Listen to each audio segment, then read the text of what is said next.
Welcome to the Catholic Christian. I am the Catholic Christian, and we're going to be talking about some politics, U.S. politics, and the church today, and what they have to do with each other, and should there be any correlation between the Catholic Church and U.S. American politics and governance.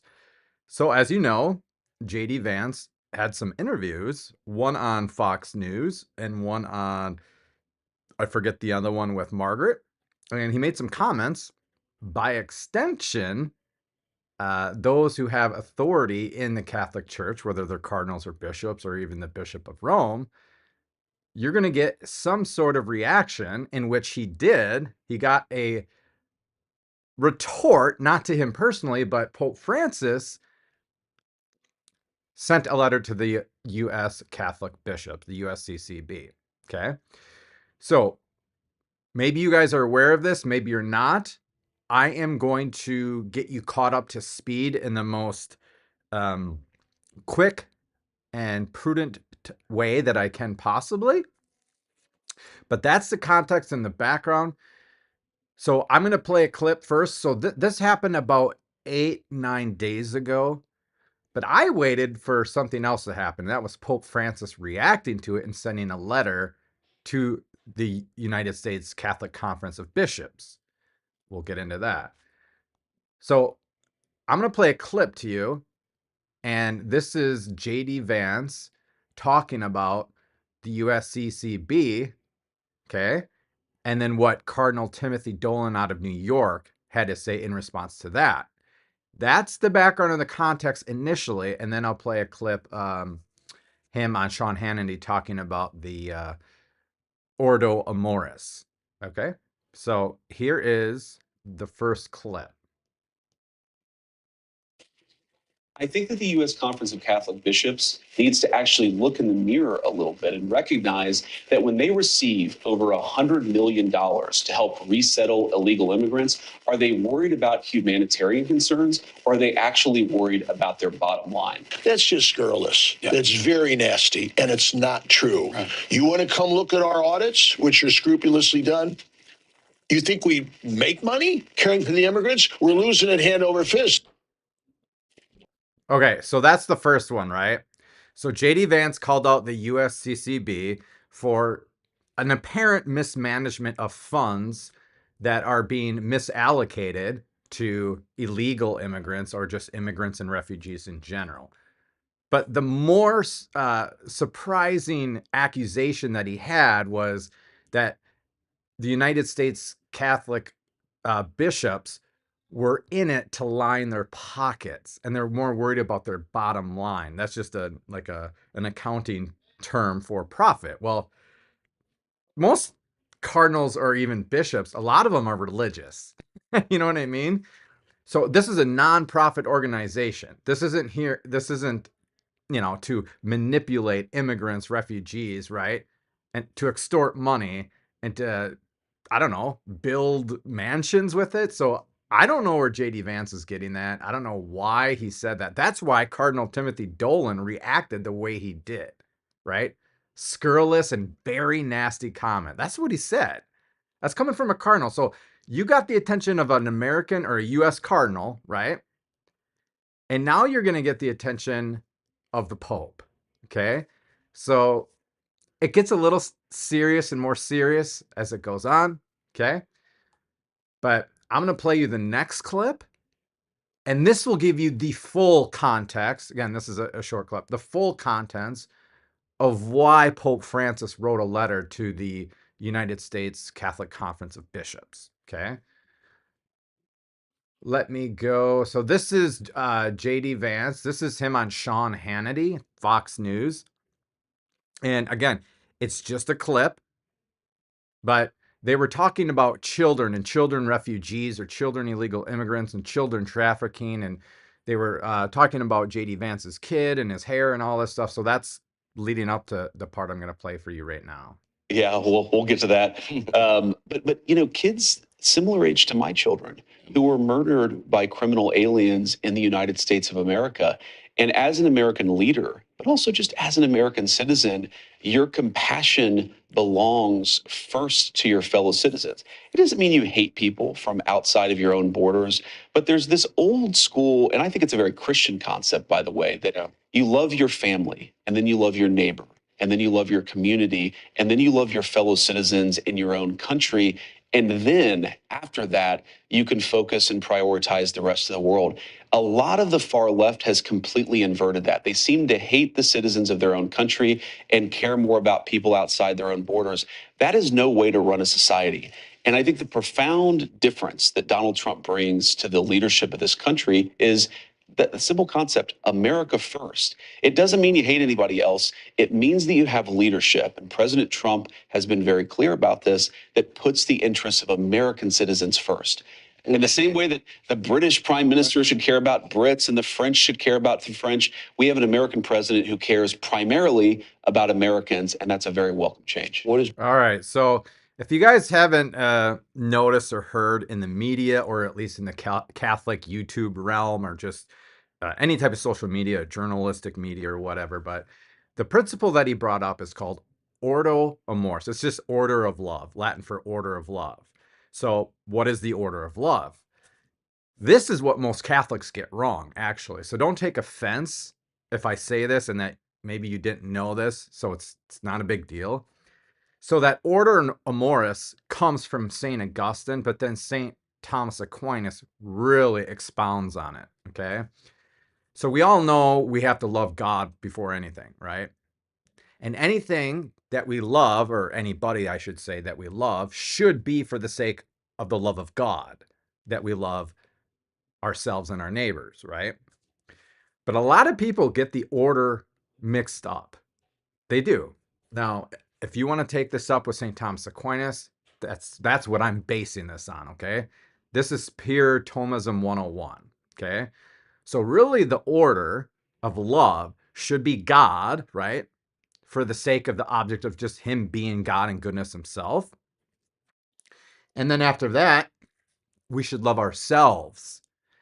But we should love ourselves in a healthy, chaste way, not in an inordinate, selfish, egotistical way. And then we should love our neighbors as ourselves. Because how do you love your neighbor as yourself if you first love your neighbor before yourself? Okay? That's how that kind of goes. A lot of people will be surprised at that, but that's what St. Thomas Aquinas actually teaches. Okay? So if you want to say love God, love neighbor, then love yourself, maybe you can qualify that. That's fine if you want to take that position. I don't really care. Or the acronym JOY, Jesus, others, yourself. But really, St. Thomas Aquinas says God, yourself, and then others. Okay. So now Sean Hannity is taking the order of Morris and kind of applying it to domestic political affairs, and then maybe diplomacy by extension, but and then immigration, right? Particularly illegal. Why do you even call them immigrants? They're just illegals, okay? They're just, they don't have a right to be here, okay? But you need to know that a lot of these people aren't criminals. They're not. And you can say, well, just by being here illegally, they're a criminal. No, they're not prosecuted yet. But they did do something wrong and immoral, absolutely. But a lot of these people, guys, are refugees for various reasons. You don't know why a person crossed the border illegally. You don't know that. Now, are there tons that are murderers, drug traffickers, child traffickers? Yes, absolutely, 100%. I'm not going to deny that, right? But JD Vance says the radical way left likes to prioritize and focus on the illegal aliens and their basic humanitarian rights, to the exclusion of American citizens who have the right to be here in the first place. Well, I don't know. I don't know if you can encapsulate the whole left with that, right? I think left and right, we have a situation, but we want to uphold the dignity of any person in this country, right? Even criminals and prisoners have dignity. I'll get to that later. The Compendium for the Social Doctrine of the Church. Prisoners and convicts have dignity and rights. very limited because of losing a lot of the rights. But so Sean Hannity is taking a theological concept from St. Thomas Aquinas and trying to apply it to immigration policy of the state. Okay. We're going to dissect that a little bit later. So that's it. So those are the two clips of the interviews of JD Vance, right? Now let's go to the letter that Pope Francis wrote to the United States bishops, okay? The USCCB, okay? Let's go to that. And this came out, gosh, I think it came out yesterday. I'm pretty sure it came out yesterday. Okay, so this is it. It's called Letter of the Holy Father Francis to the Bishops of the United States of America. I'm not going to read this whole thing. Other YouTube channels, Catholic YouTube channels, and non-Catholic YouTube channels have read it. I'm not going to read the whole thing because I honestly believe the first 3 paragraphs everyone's going to agree on. Okay? If you want to read it for yourself, just Google Pope Francis letter to Catholic bishops. Okay? If you want to read it for yourself. We're going to go down to paragraph 4. Okay? So a lot of us, I'm not speaking for myself, but a lot of us in the United States have this portrayal of Pope Francis as a left-wing progressive, okay? That he's only really concerned about the marginalized, the poor, right? The foreigner, to the exclusion of the rest of the church. Therefore, it's like he's a socialist, right? Okay, so there's that caricature of Pope Francis, because some people are saying like, oh, well, where was he when he needed to speak up about abortion or child trafficking or, all these other different moral issues within our country? Okay, so there's that. So let's read number 4. Pay attention to what I have highlighted, okay? Because Pope Francis is pragmatic to the compendium of the social doctrine of the church, which I'll get to. So he says, quote, I have followed closely the major crisis that is taking place in the United States with the initiation of a program of mass deportations. I don't know what followed closely means. I mean, if I'm the sovereign pontiff and I'm pastoring the entire universal church, I don't know how much time I have to follow closely what's going on in the US. But hey, whatever that means, right? Okay, going on. Listen to this. Pay attention. The rightly formed conscience cannot fail to make a critical judgment and express its disagreement with any measure that tacitly or explicitly identifies the illegal status of some migrants with criminality. That's what Donald Trump and JD Vance are all about, right? In a sense, I guarantee you, if these people were coming across the border illegally, but as refugees, because there's a difference, as refugees, seeking asylum, seeking assistance, seeking just basic human rights, none of this would be going on right now. But the problem is that there are bona fide legitimate criminals, murderers, rapists, drug traffickers, child traffickers, all that stuff that are coming into this country illegally. And then we have just ripple effect issues from that. Okay. And he's acknowledging that. Pope Francis just acknowledged that.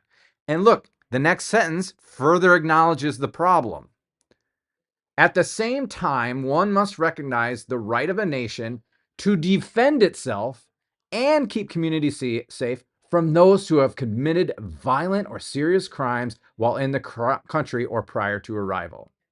Think about that. So Pope Francis, as a diplomat of the Vatican City, but as the pastor of the Catholic Church, is acknowledging the stark situation of illegal immigration and those who have committed violent or serious crimes as an illegal migrant, right? Right there, boom, right there. He's pragmatic about it. He's just not going to say, hey, guys, the United States, this deportation and all these illegal immigrants, you gotta take them in and you gotta house them and give them food, even though they're raping and killing people and all this stuff. You gotta do that. No, he acknowledges the autonomy of the state to deal with the criminality of migrants who are here illegally. That's what he just said.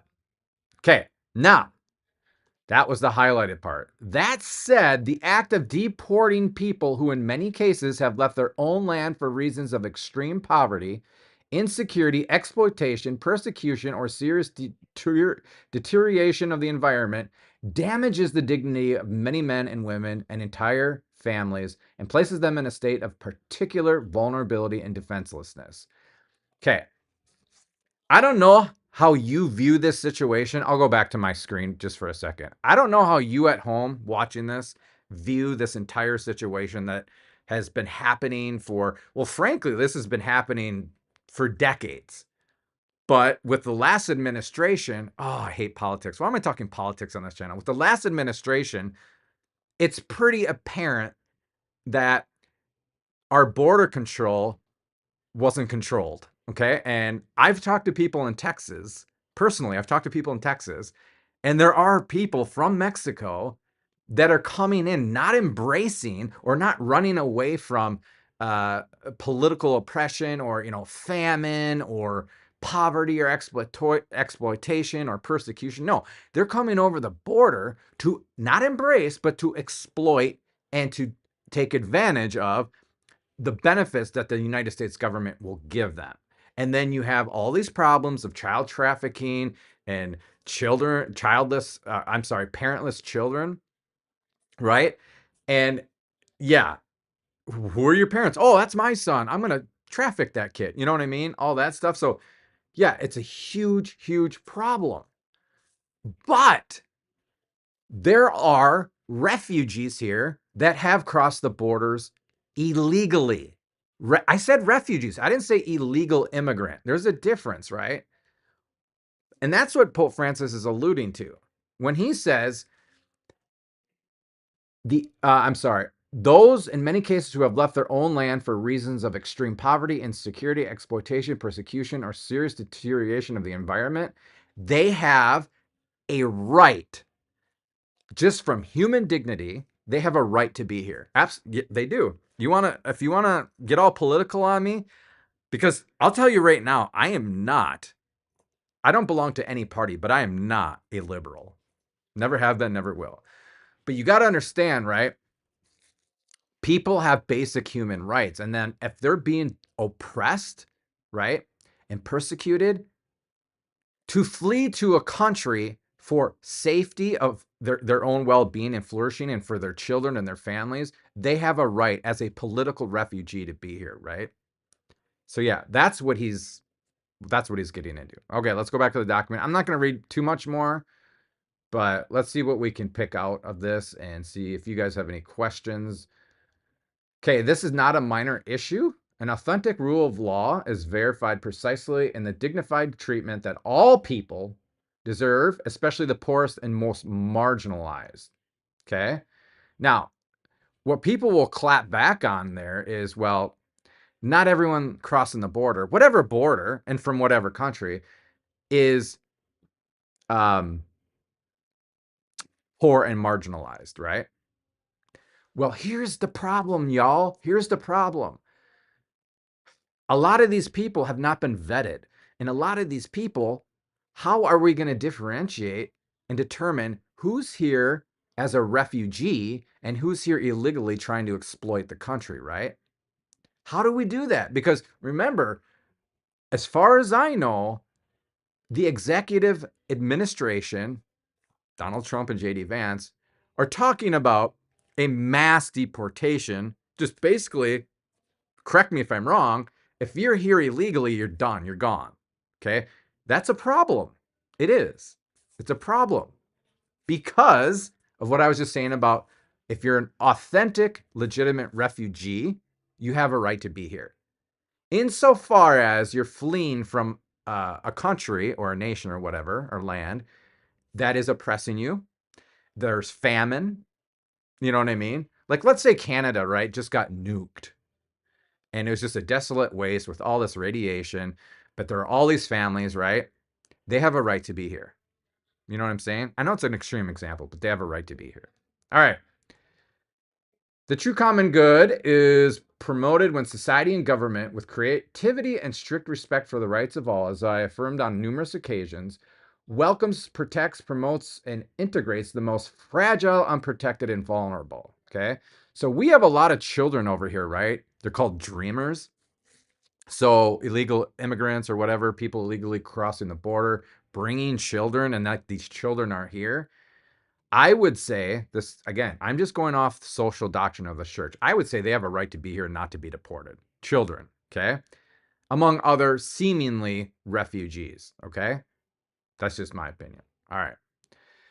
This does not impede the development of a policy that regulates orderly and legal migration. This does not impede the development of a policy that regulates orderly and legal migration. However, the development cannot come about through the privilege of some and the sacrifice of others. Okay, that could be interpreted 100 different ways. Because, like I was talking about, refugees who have a right to be here, if the criteria are met, well, who has that right? I mean, who's like not being sacrificed? Like they have a right to be here and they're not being sacrificed because of the privilege of some to the sacrifice of others. How do you determine that? That's the problem that the United States is involved in, or facing rather. You know what I mean? I mean, guys, there have been illegal immigrants here for decades. There have been children that have been raised in the US educational system and everything, and now they're working and stuff for, so it gets thorny. It gets thorny, right? All right. I think we'll just finish this part and then we'll move on. What is built on the basis of force and not on the truth about the equal dignity of every human being begins badly and will end badly.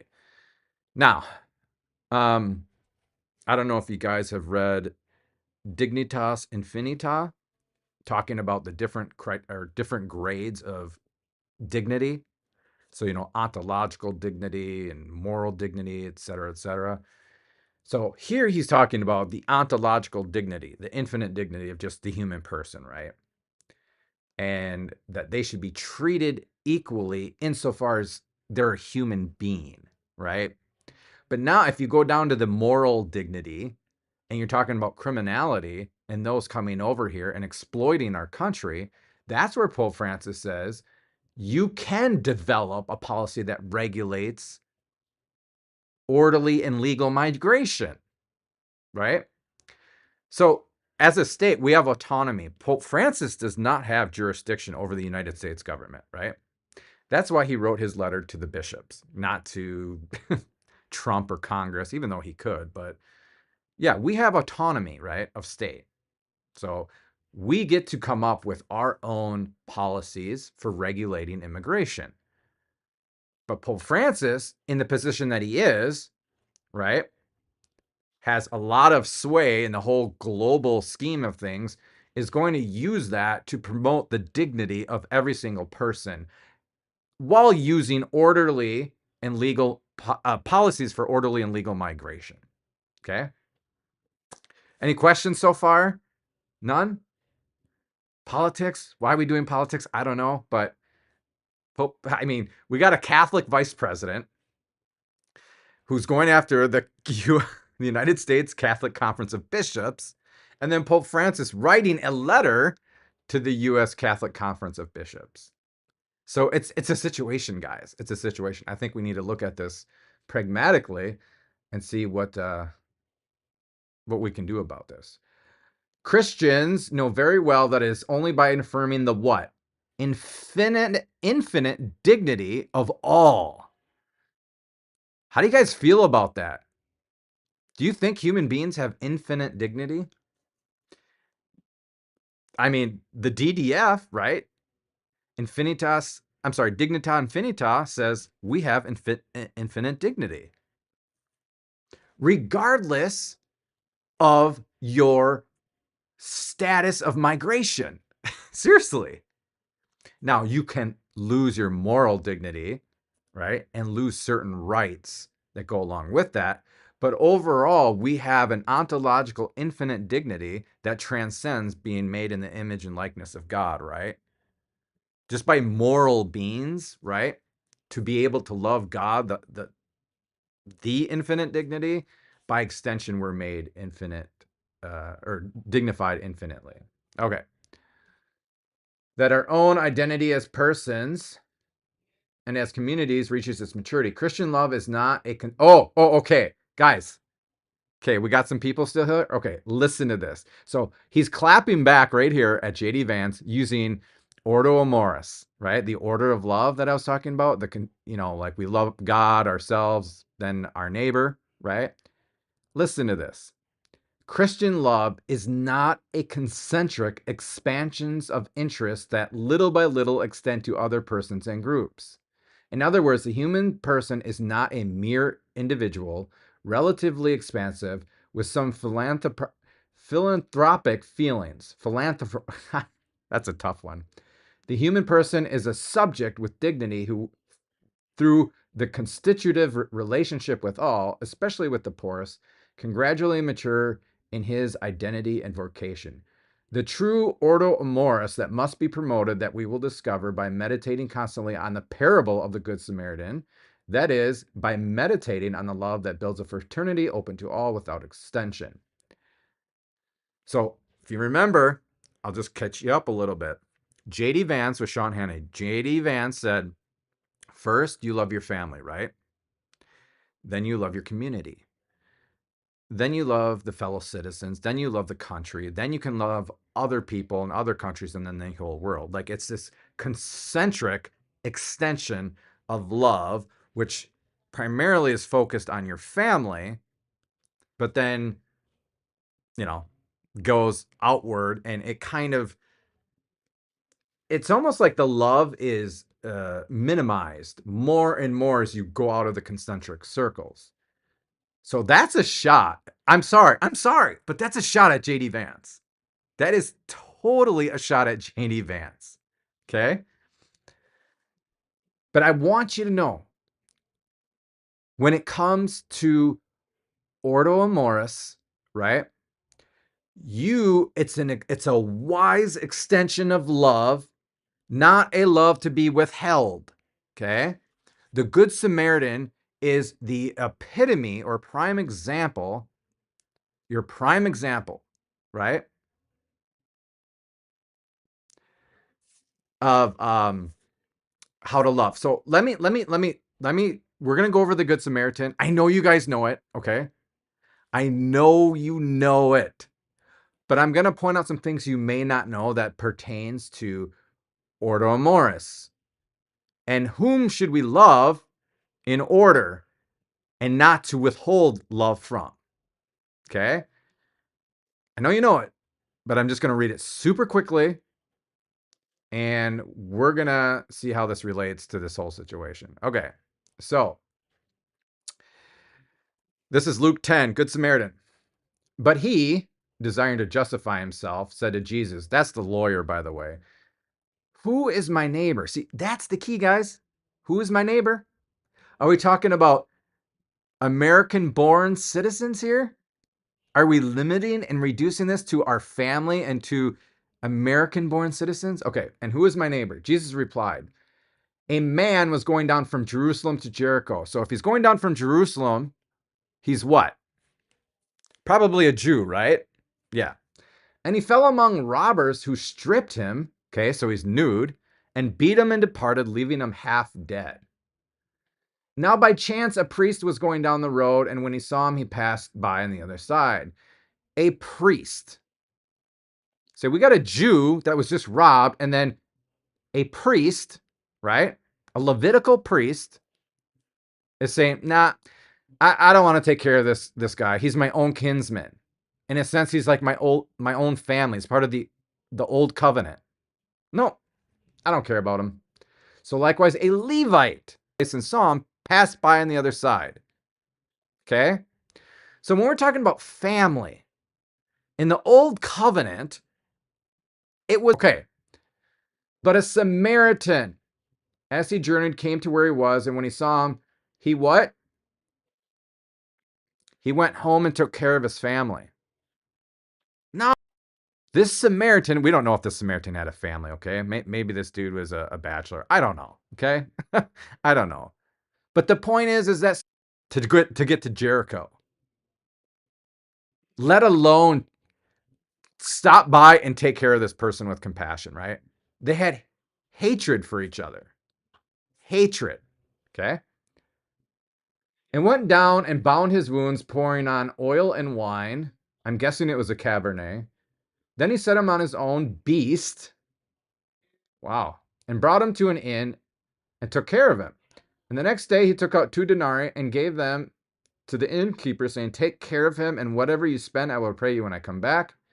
Which of these 3 do you think proved neighbor to the man who fell among the robbers? He said, the one who showed mercy on him. And Jesus said to him, go and do likewise. So really, this person is a stranger, a foreigner, right? That got stripped and beaten and left half dead. There is no relation to a Samaritan. This dude is a Jew coming down from Jerusalem to Jericho, right? The point of this parable, right, is not to reduce or restrict your love to your family and to your community and to your American citizens or whatever, Jewish citizens of Jerusalem. You know what I mean? And JD Vance, maybe to his credit or to his defense, isn't necessarily saying that, but the way it came off is that, well, the radical left care about these people, but we're going to mass deport these people so we can focus on the American people who, just hear me out, I'm not a liberal, who are already wealthy. You know what I mean? Because all these people here illegally aren't criminals. Okay? They're not all criminals. And I'm not justifying coming over here illegally. But I will always justify if someone in another country is being oppressed, right? Wait, the video ended? Are you being for real? What? Don't tell me the video ended. Who are already wealthy. You know what I mean? Because all the... Oh, dude, don't tell me that. Why would you tell me that the video ended? Anyways, yeah, so the Good Samaritan, that's why Pope Francis brought it up. That's why he brought it up. Okay? All right. Well, I think that's probably all. What, I'm having lagging issues, really? Of course. It's just if it's not one thing, it's something else. Yeah.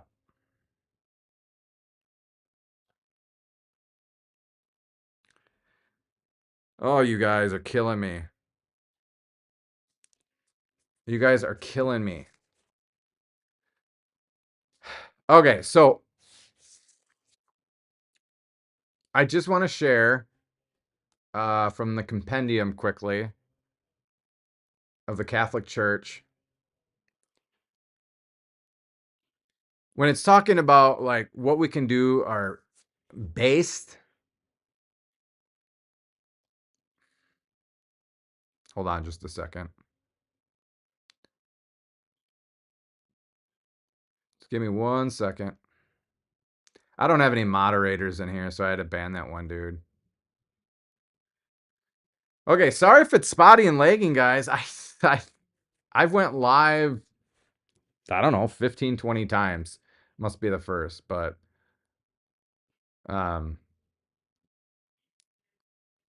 okay. Okay. This is from the compendium of the social doctrine of the church. It says the activity of offices charged with establishing criminal responsibility, which is always personal in character, must strive to be a meticulous search for the truth and must be conducted in full respect for the dignity and rights of the human person. This means guaranteeing the rights of the guilty as well as the innocent. The way of the guilty have rights, guaranteeing the rights of the guilty. Think about that. What rights do the guilty have? They have that ontological dignity, ontological rights. So someone who's convicted has the right to housing, food, right? Water, clothing, right? So just someone is a convicted felon doesn't mean that they lose all of their rights, okay? And likewise, when you have a political refugee, they have a right to be here. And likewise, you have an illegal immigrant, they still have rights, even though they've come here illegally and have done criminal activity. You got to understand, though, a lot of the illegal aliens here haven't gone through due process to be considered convicted or a convicted felon. So how do you really know who is illegally here and not, right? Insofar as if they're a refugee or a immigrant. All right, that's all. Do you guys have any questions on anything? Anybody? Where are these guys coming from? Seriously. Where are all these people coming from? They must be like 13 years old. All right, so that's it. Just remember, we obey God before men. That doesn't mean that the state doesn't have autonomy or authority, right? But the love of God and the love of neighbor comes before the love of our country. But again, patriotism is a virtue as well. Okay, so what how is this happening? Okay, I'm gonna make some guys moderators. Can you guys please get these people out of here?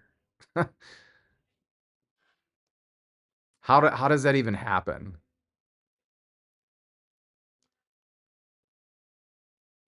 All right, I'm taking questions. It's strict Q&A now, okay? Strict Q&A.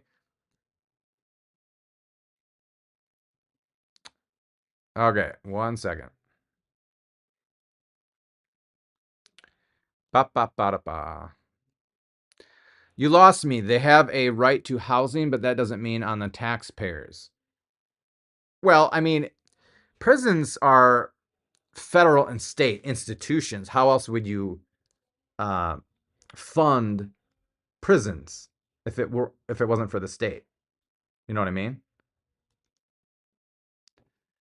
Give me a second. Vid Ninja.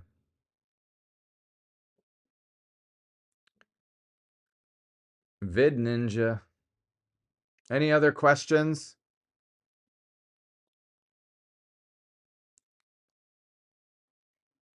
Questiones? Did you guys see the tweet by the San Francisco bishop on Elon Musk? Should I pull it up? I probably shouldn't. Huh?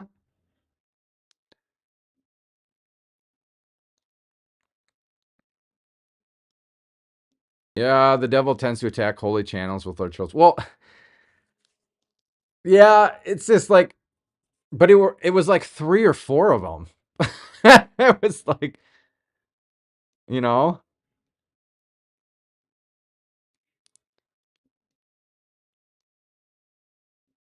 what do you mean prisons aren't the same? I don't know what that means. Yeah, but where do they get the money? They get it from taxpayers.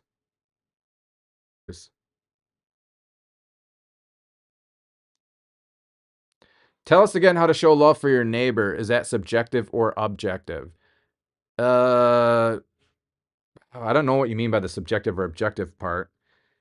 Basically, it's to will the integral good of your neighbor. Okay? Really, it comes down to sacrificing your own self-interests for the betterment of your neighbor. Okay? And by neighbor, we read in the Good Samaritan, that applies to any human being. Remember, we're supposed to love our enemies. Guys, who is an enemy? Probably an illegal immigrant. So Jesus said, love your enemies, but not the illegal immigrant. Again, that doesn't mean we're trying to just open a border and justify incompetent disordered immigration policies. No, we need orderly migration policies. That's my question.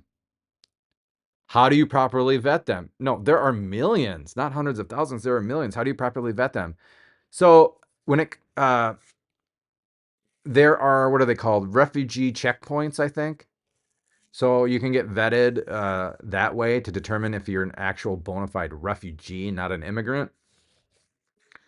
But how do you do that with all these immigrants for how many past years? And I don't know. I think that's why the administration is just wanting to mass deport all of them, because it's probably a waste of uh, federal money to vet all these people. That's just my da, da, da.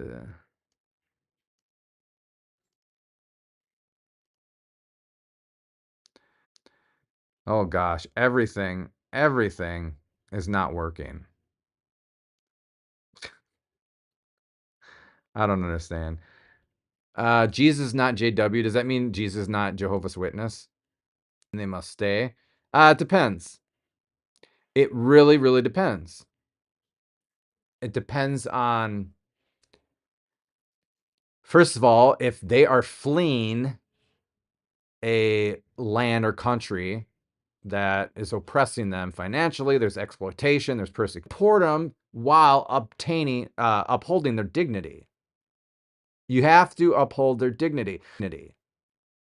You have to uphold their dignity. So, for instance, right? Did you guys see these planes that had all these illegal aliens on them and just flown to Mexico? Well, my question is, where are they dropping them off? Because you have to uphold the human dignity. You can't just drop them off in like a desert and leave them there to starve to death and heat exhaustion, right? Okay, is my stuff lagging or what? Ben, illegal immigration. There's always been people coming over here illegally. Always. Always. The problem is how do you reduce it? You know what I mean? It's like, well, how do we prevent traffic accidents? You're never going to stop them altogether, but you can implement policies that will reduce them, right? And laws and stuff like that. I'm not a politician. I don't know. Trump said build a wall. I think people are going to get around a wall. Some, I don't know, boats. They'll figure out a way. Da, da, da.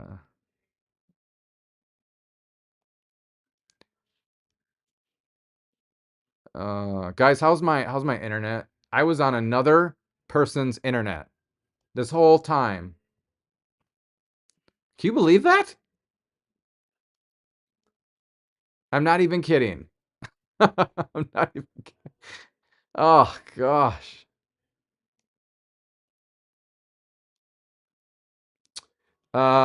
Mass deport, and if they need asylum, they can stay and come in legally this time. Again, the problem is the logistics of a mass deportation. Because are these people refugees? You can't just mass deport political refugees. You can't do that. That's against basic humanitarian dignity. You can't do that.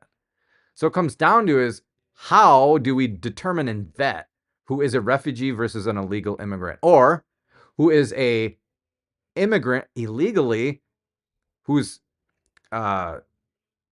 performing criminal activity versus one who's not. So I promise you, if all these people were fleeing, Mexico or whatever countries to embrace a better life, but they came illegally, there would be no commotion or no political baloney going on. None of it. Know what I'm saying? Oh, you guys. You were a Jehovah's Witness. What made you, so are you Catholic or what are you now? That's for Jesus, not JW.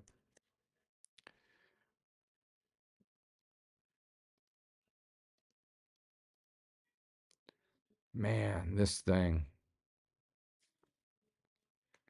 God bless everyone, yes. God bless everyone.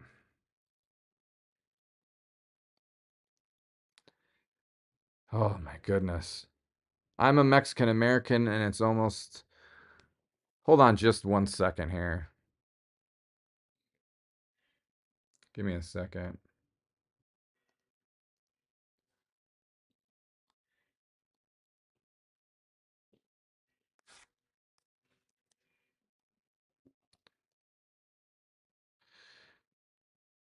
Ah,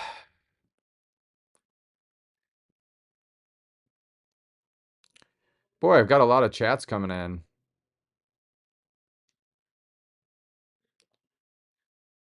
Where did it go?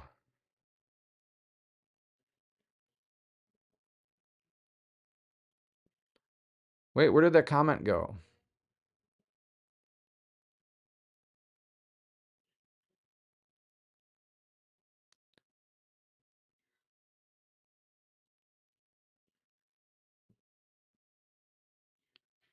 Oh, no offense taken. I am just completely upset. Oh my gosh.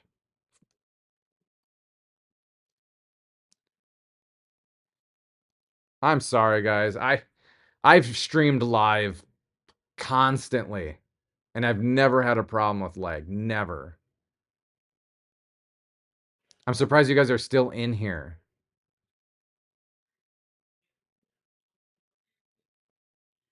Okay, here it is. Shayla, I'm Mexican American and it's almost impossible to gain legal entrance into the USA for Mexicans. There's many requirements needed, and even if you qualify for those requirements, it takes decades. See, that's a problem. Now, I'm not going to say that just justifies automatically, just, hey, since we have logistical problems that are inefficient and ineffective, that we should all just come over here. But that would almost seem like a political refugee status if it takes decades to get in here. If your family is suffering, right? If your family is suffering, would you not come over the border for the sake of your family? Yes, you would, and so would I, right? I think in the Catholic Catechism, it says something to the effect that if you're starving and hungry and to feed your family, you could actually break into a grocery store and get some food. I'd have to pull it up. Chat Ninja.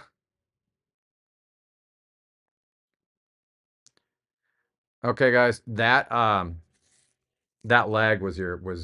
uh, was some penance for you. Okay. Hey, thanks, Laura. I appreciate that. Thank you so much. Oh, you're talking about someone else's channel. Am I still live? Are you guys hearing this? What is going on? What is happening? Man. I was gonna stay out here for a while. I'm just like I am so dejected over this. Thanks. Do you have any questions? I should have an IT guy sitting by me at all times, like for real. Just it's just something else, kids. Something else. See you, Laura. See you later, Gator. Gator.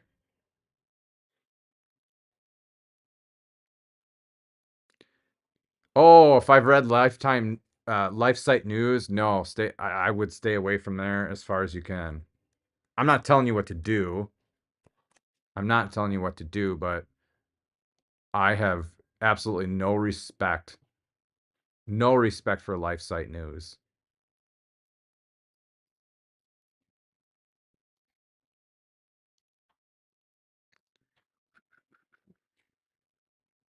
Should we allow all refugees from every country to just come in? I really don't know the answer, but my gut says no. I mean, again, I am not a political ideologue or advisor or whatever.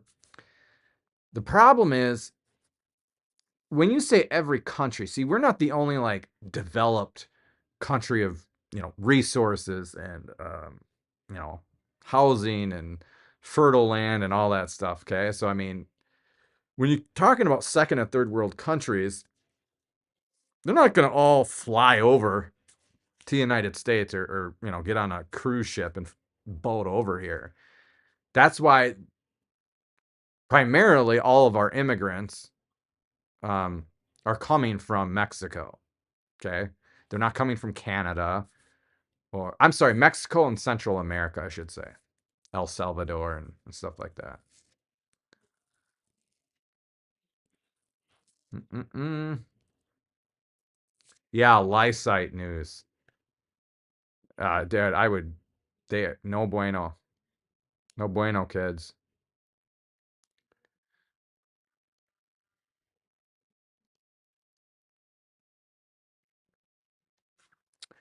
Yeah. Give you a hug.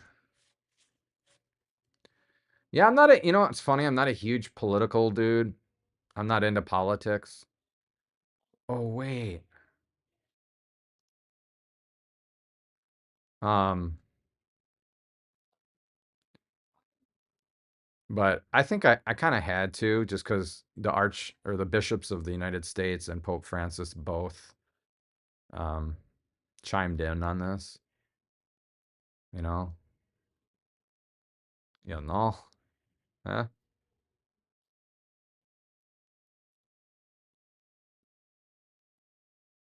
Hey, Eric, congratulations on being a monitor. My question is on your screen, but I haven't heard your answer yet. Uh, yeah, well, no, I mean, yes. I mean, that's what I think. See, here's the thing, right? So our last administration obviously failed, right? With all the asylum cities or sanctuary cities rather, and just letting people walk into our country. So we need to come up with some sort of realistic, pragmatic, uh, orderly migration policy. But what does that look like? I mean, we've always had problems with this, but just not to this magnitude. I don't know what that looks like. I don't know what's gonna, you know, like we just had a commenter say, I'm a Mexican in America, and I think she alluded to that she was here illegally because of the fact that the process takes decades. Now, my wife is from the Philippines. Her family emigrated here, I don't know, 30 some years ago. And I have an uncle that's married to a Filipino woman. And yeah, the process for emigrating someone to get over here to get a visa takes years. It takes years. I think it depends on different factors, but it's not just like you fill out an application, they do a background check, and then yep, you're good. It's a lot of bureaucratic red tape, right? So maybe the administration can crack down on the bureaucracy stuff. Oh, okay, Shayla. Sorry, I didn't want to imply. Yeah, I don't know. Politics, no, there's nothing inherently wrong with talking politics or American politics, obviously. Oh, here we go. Anyways, everything that went wrong on this stream. Pray for me and send me 17 super chats. My wife is from China too, legal immigrant, right? Oh, wow, nice, Eric. I knew a gal from China. Yeah, that's awesome. That's awesome. Do you guys have kids? China is um a big country. I was just reading about their whole one child policy and how it has affected their population. So a lot of them, or a lot of the girls that were born were murdered, right? Um, for population reasons, but it's actually had a negative impact overall on their population, or just like the way they view each other and look at each other, and treat sexuality. The whole integrity of the marital act and everything. Because I mean, if you implement a law that's saying, hey, you can only have one child, well, then you're taking the procreative act out of the marital act after that one child. Then it's just like your spouses are objects and tools just for pleasure. You're not, you take the end out of the means. Oh gosh, this stream is a big L. It's a huge, huge L. Communism is no bueno. No bueno. Yeah, Fidel Castro.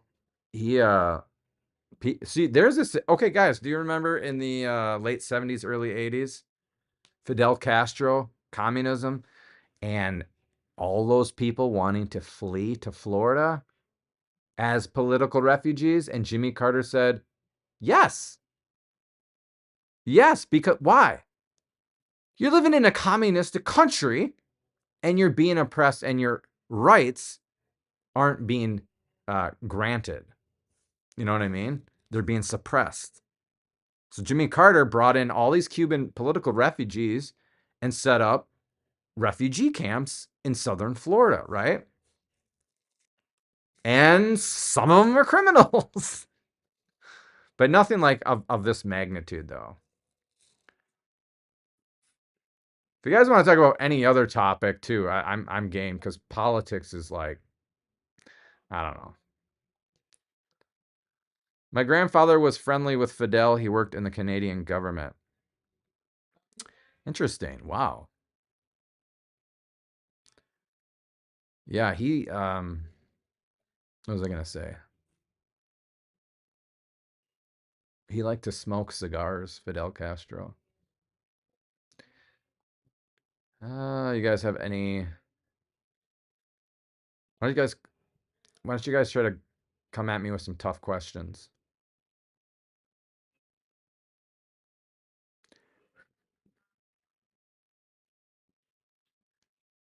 Yes, please, please shoot me with your best shot.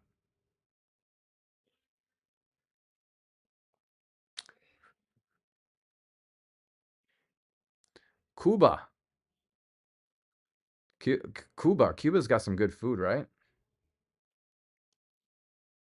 You guys had Cuban food before? Me neither. Ba-da-da-ba.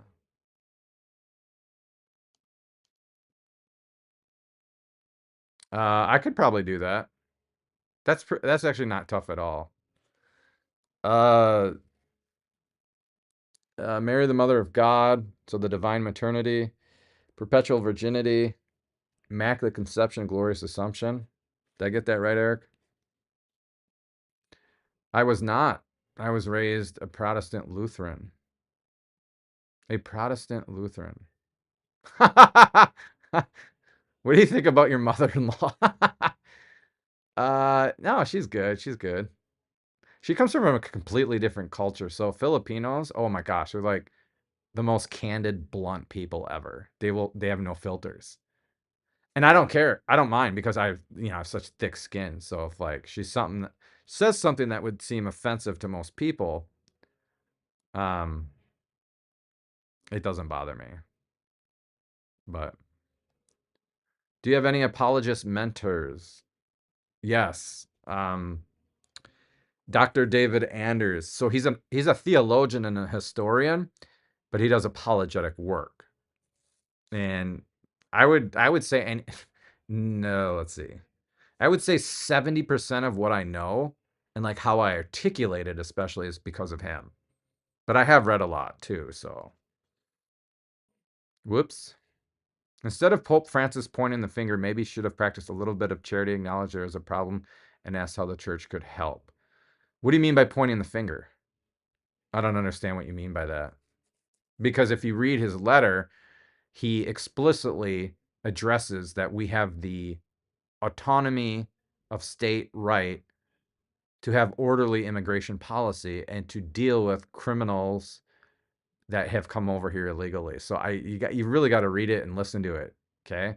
What he's saying is you just can't encapsulate everybody, refugee, illegal immigrant, and then just treat them inhumanely.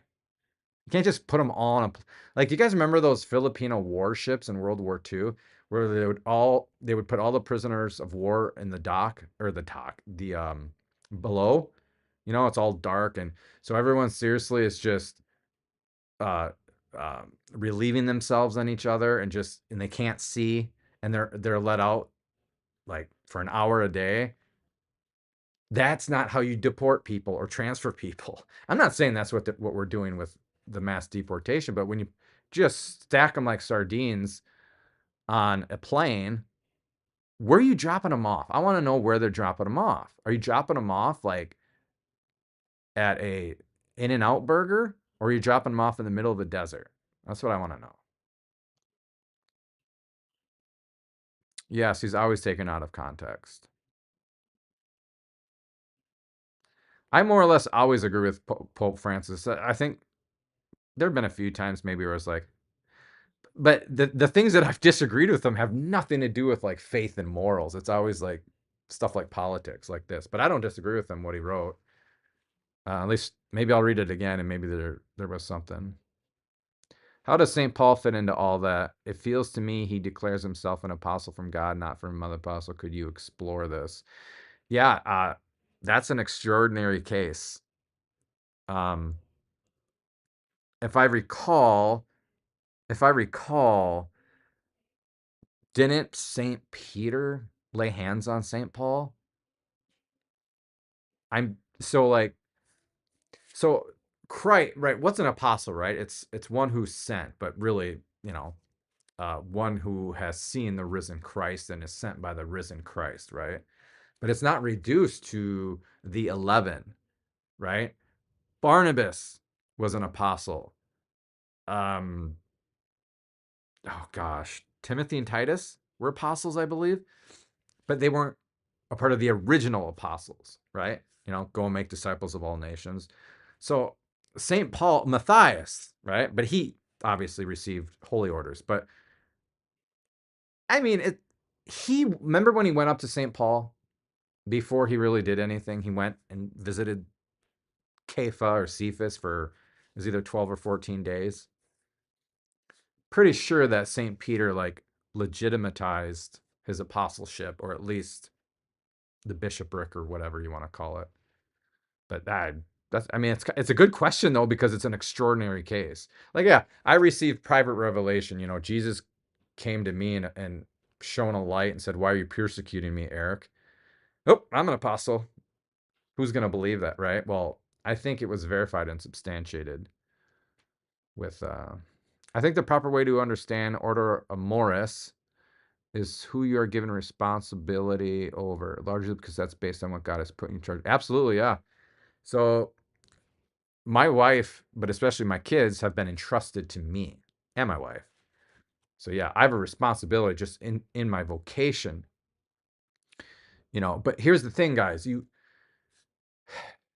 Let me give you an example. My brother-in-law, who I'm in his house, one of his houses, he's a doctor, where I have my office, right? Very well off, right? He's got 9 kids and he's very well off. Obviously, he takes care of his family's needs and meets them. But do you think he like hoards money and, puts it away for investment for like college funding, retirement, and all this stuff, and then just doesn't help anybody out? No, he's the most generous person I've ever met in my whole entire life. Like, his adopted children, like over, seas or whatever, and he he bought a house for my family, not like he bought a house so we could, rent it from him. I mean, yeah, so you're obliged to be a good steward of the wealth you have. The wealth you have isn't yours. Okay? It belongs to everybody. That's what you got to understand. Get that American neocon political ideology out of your head that you think like you have a right to hoard goods to the exclusion of the poor, because that is not the Catholic Church. That's just um, neocon ideology.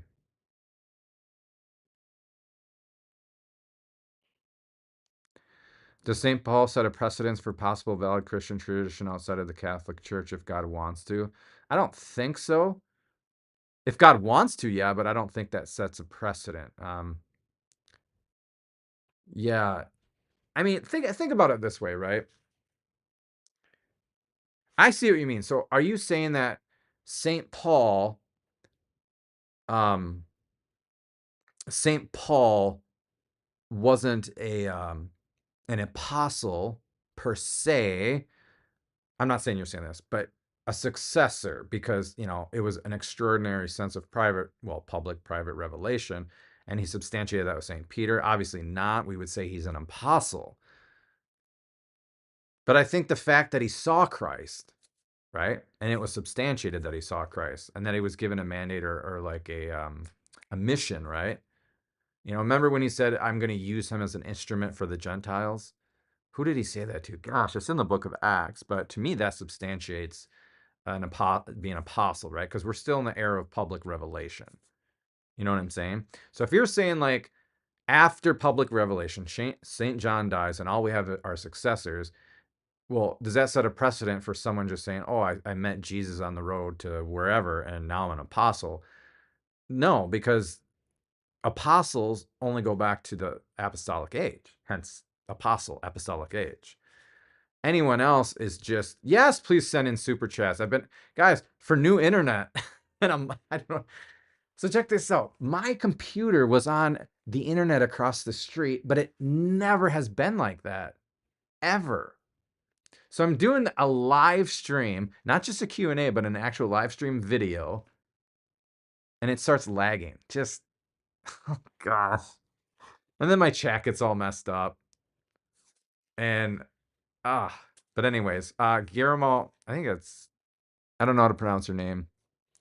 I hope that answers your question. I mean, that's like my best answer there. 31 people viewing this. Oh my gosh, St. John Paul II. The immorality of communism. Read St. John the 23rd. Fulton Sheen. Are you like thinking of a book in particular? Gosh.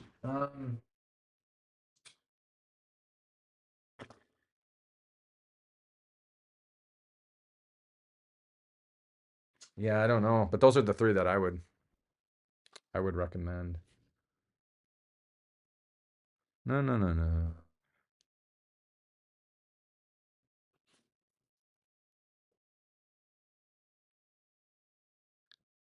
Uh, so Saint Clement, are you sure he was ordained by Peter? I'm not saying he wasn't. I'm not saying you're wrong. I'm not trying to debate you, but wouldn't he have been ordained by Cletus? Pope Cletus? See a Sacred Heart? Hug your kids. Hug your kids. Well,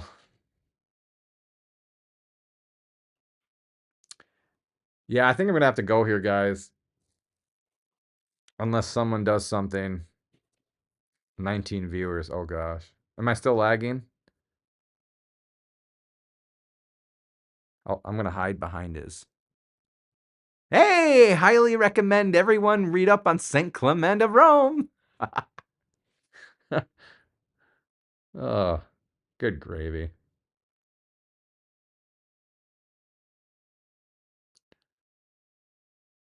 These chats. Oh, was he?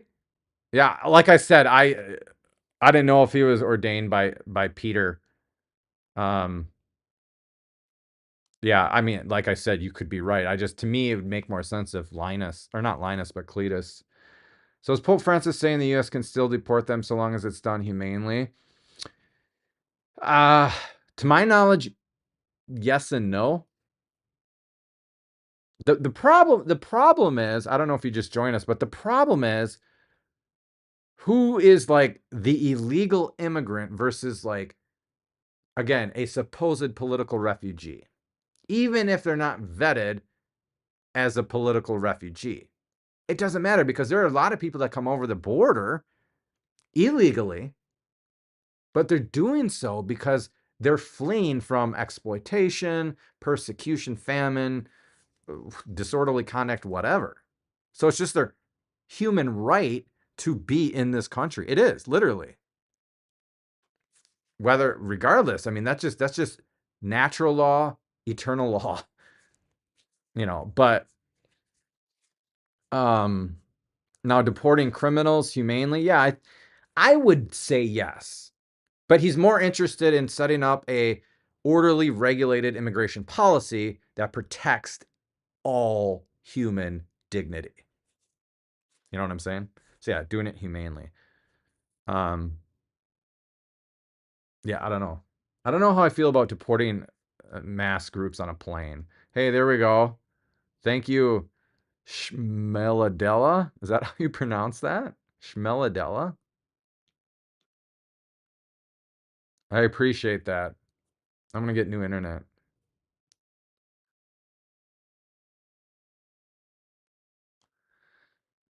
What I mean was something in line of Paul was an authority of his own. He says he didn't go ask permission from apostle to fulfill mission. It seems like a proto-Protestantism situation. Oh, I see what you mean. Again, I was inferring. So let me pull it up when he went to Peter. Okay, let me just pull it up.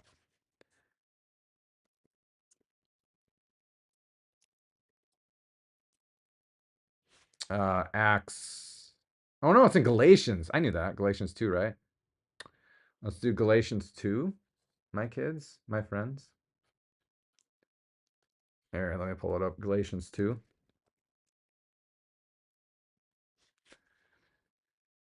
Okay. You want me to share my screen or no?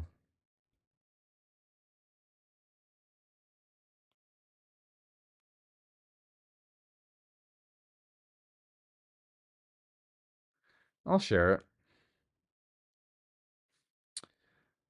Okay, this is Paul talking. Then after 14 years, I went up. Oh, this thing. I went up to Jerusalem with Barnabas, taking Titus along with me. I went up by revelation. So there's a key. I went up by revelation. Okay.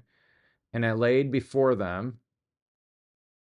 but privately before those who were of repute, the gospel which I preach among the Gentiles, lest somehow I should be running or had run in vain. So there's some qualification there. Revelation, and kind of substantiating the gospel that he's preaching. But even Titus, who was with me, was not compelled to be circumcised, though he was Greek, but because of false brethren secretly brought in, who slipped in to spy out our freedom which we have in Christ Jesus, they might bring us into bondage, so that we did not yield submission for even a moment to the truth of the gospel.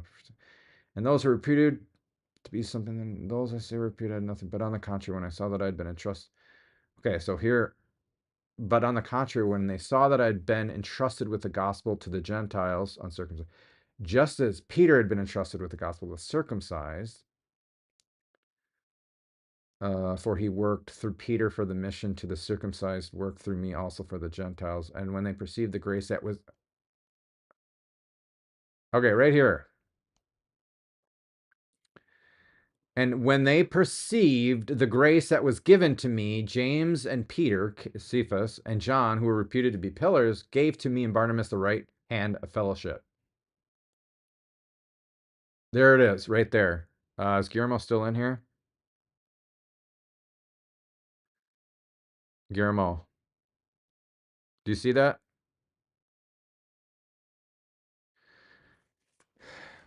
When they perceived the grace that was given me, James and Peter and John gave to me and Barnabas, remember, Barnabas was an apostle, the right hand of fellowship, that we should go to the Gentiles and they did the circumcised. Remember, an apostle means to be sent, so they were sent. Right? Yeah, it's an extraordinary case, don't get me wrong. St. Paul was not with Christ at the Last Supper, but I think that should suffice for now. What I missed? Let's see here.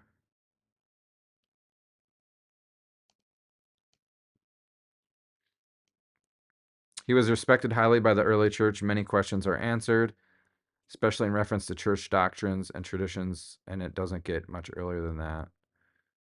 I might have missed something. Leah. Schmeldelia. Schmeldelia? What is that, Slavic?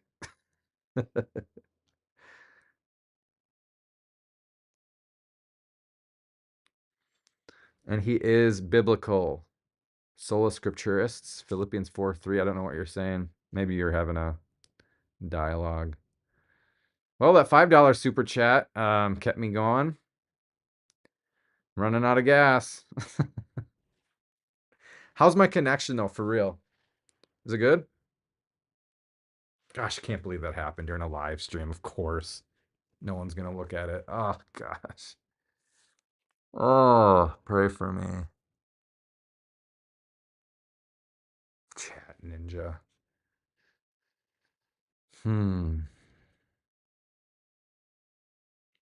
All right, guys. I'm going to call it a day. Thank you for joining. Please subscribe or like if you haven't. So, guys, just if you want to help me, this is what really helps me. Seriously, I'm just saying. Like a video or dislike it. Like thumbs up or thumbs down. Just takes a second. Commenting really helps the algorithm. Okay? Got a family to feed here. Got a family to feed. Oh, yeah. Oh, yeah. I'm going to try something here.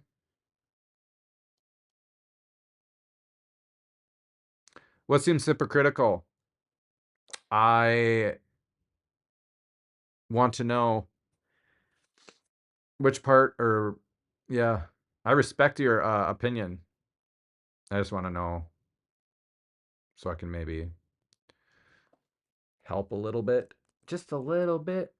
Just a little bit.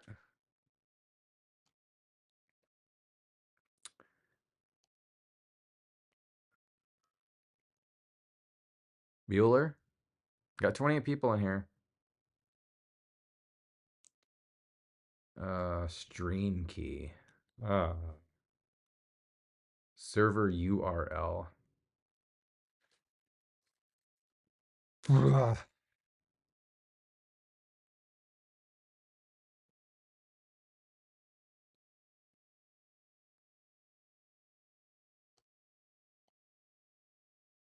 Actually, at what my highest was 63.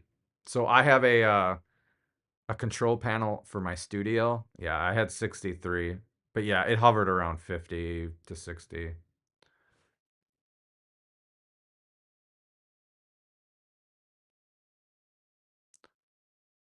Well, Leah, I was just gonna do a live Q&A. You know what I mean? So a lot of people, when they do live Q&As, streams, they usually preface it with something of substance, not just, hey guys, I'm here, what's up? So that's what I had, but I don't really have much else on that issue. I don't think there really is much more to talk about, in my humble opinion, on that issue. But well, if you have a question on it, you know, you know what I'm saying. I'm not a Catholic yet. I just finished reading through the entire catechism, and I don't think the Pope had a contrary take to what the catechism teaches. Because he doesn't. Good job, Adam. Good job for reading it. I don't think there's anything better than the catechism. I mean, the Summa, maybe? I don't know. Catechism's more accessible, but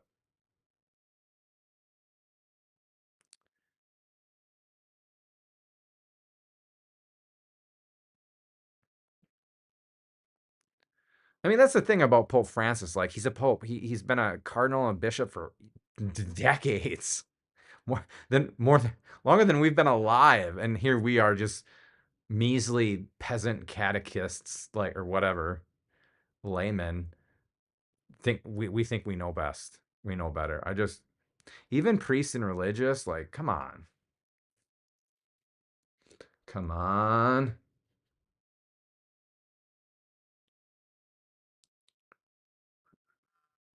Yeah, I think I'm gonna go.